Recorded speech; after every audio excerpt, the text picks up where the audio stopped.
How does the Montenegrin banking system work? All the banks are controlled by one, the Central Bank of Montenegro. That's what the law says. When the central bank acts responsibly and in accordance with the law, it protects citizens' interests and money in the banks it controls. However, the central bank failed to exercise control over Atlas Bank in time, which is why Atlas Bank and IBM Bank were placed under Central Bank Interim Administration and later collapsed.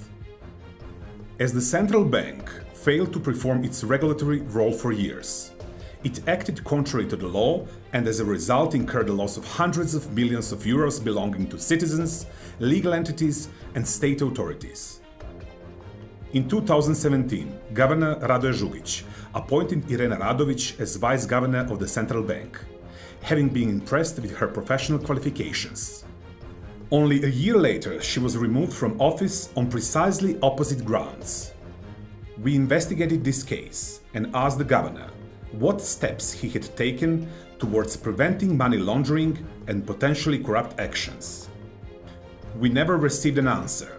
His staff referred us to his earlier media appearances. We asked the former vice governor the same questions. Here's what she says. I was instructed to leave certain banks to operate without any supervision, thus enabling corruption and money laundering. I was ordered to dismiss CEO of the European Addiko Bank without any legal justification.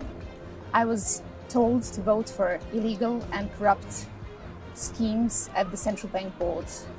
And I refused, and as a result I was dismissed in the National Parliament on false allegations without single evidence as later determined by courts and the prosecution. Irena Radović was removed from the position of Vice Governor in July 2018, while she was out of the country on business. The governor's reasons include lack of competence and charges brought against her for allegedly disclosing confidential information before the court during the legal proceedings against the governor for mobbing and discrimination. Irena Radović filed a lawsuit seeking to prove her innocence of the governor's charges. At various points, her case was heard before different courts in Montenegro.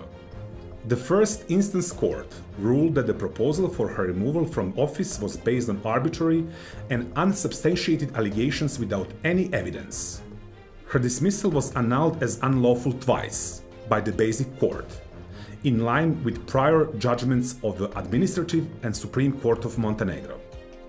Both these courts confirmed the undisputable jurisdiction of the Basic Court in case of Irena Radović. But it doesn't end there. The Supreme Court subsequently adopted a non-binding principled position by which the former vice governor no longer has the right to judicial protection before regular courts in the country. The Supreme Court is currently conducting a judicial review. The case of Irena Radović is also addressed by the latest Freedom House report, which expressed serious concerns with regard to human rights protection and independence of judiciary in Montenegro. After over 2 years and multiple court judgments, the former vice governor has been pushed into legal limbo, which may even last until 2030. In the meantime, the dismissal on her CV is an obstacle to her professional career. Law should apply equally to all. For if we allow party strongmen to write and delete our professional biographies as they wish, with institutions taking years and millions to correct those mistakes, we will lose millions, valuable time and, most importantly, people. Everyone should have the right to justice within a reasonable time. Only then will the appetites of party strongmen be contained.